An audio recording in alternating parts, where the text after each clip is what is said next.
sa Kamara. Wala ng qualification. Lahat, basta 60 years old and above, mayaman man o mahirap man, may pension man o wala, makakatanggap ng buwanang pension. Magre-register ka sa OSCA para maibilang ka na senior citizen. Ang tinig ni United Senior Citizen Party List Representative Milagros Magsaysay, aprobado na sa House Committee on Appropriations. Sa Bible po nakasulat, nilikha ng Diyos sa mga halaman, puno at bunga. Hindi lamang para kainin, kundi para magbigay ng kagalingan. Ang mga dahon ay nagpapagaling at ang bunga nagbibigay lakas sa katawan kaluluwa. So ito po ang naging inspirasyon ng Holy Herbs. Ano ba yung ibig sabihin ng Holy Herbs? At ano ba yung mga magandang benepisyo ng Holy Herbs? Ito po ay Bible-based, nag-iisang Bible-based herbal supplement dito sa Philippines. Naglalaman po ito ng 12 plants and herbs na nabanggit sa Bible na scientifically proven na nakakatulong sa mga sakit mo kagaya ng barley, grass, grapes extract, olive, cinnamon, turmeric, milk, peas. Iba-iba po yung ating 12 po yan ng mga herbal. So na nabanggit sa Biblia. Ano po yung ginagawa ng mga barley po? Siksik sa vitamins, minerals at fiber. Tumutulong sa digestion, papababa po ng cholesterol. Nagbibigay po yan ng sustained energy.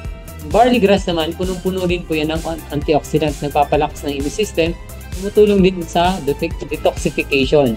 Grapes extract naman, mayaman po yan sa resveratrol. Ano po yung resveratrol? Nagpapaganda po yan ng blood circulation at nagpoprotekta po sa ating puso. Perfect po yan sa may mga heart problem or heart issues. Next, olives. Natural na pangontra sa inflammation at protection laban sa arthritis at heart disease. Cinnamon naman po, pampababa ng blood sugar, pampa-improve ng metabolism. Turmeric naman po, natural anti-inflammatory na may curcumin. Tumutulong sa joint pain, immune boost at protection laban sa sakit. Kita niyo po ba kung gaano kaganda yung Holy Herbs? Thumbs up nga po. Ito po ay isa sa mga makakatulong ng dagdag nutrition sa mga nakailangan ng katawan para magkaroon ng totoong kagalingan. Again, hindi po chemicals ang kailangan ng katawan. Kailangan po natin ay mga nutritious na pagkain, gulay at prutas. Okay? Dok, paano inumin yung Holy Herbs? Sige, dali lang po ito. Mag-enjoy din po kayo. Okay, una, syempre bubuksan niyo yan, lalagyan niyo ng tubig. Kasi meron na dyan naka-ready-made na powder juice, naka-extract. So, lalagyan niyo ng tubig, tapos sarado.